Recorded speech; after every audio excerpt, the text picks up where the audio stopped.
ती लाल माकडं आलीत नव त्यांच्याकडे. टोपी कर. लांब पल्ल्याची तोप आणली आहे त्यांनी राजापुरासनं.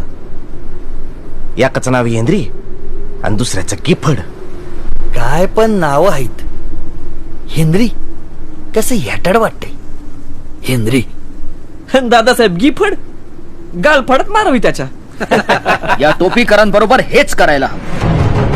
एकीकडून सिद्धी, दुसरीकडून शास्ता खान. आता आम्ही संपलो असं वाटून आमच्या वैऱ्याच्या छावणीत त्याच्या मदतीला आलेत. हे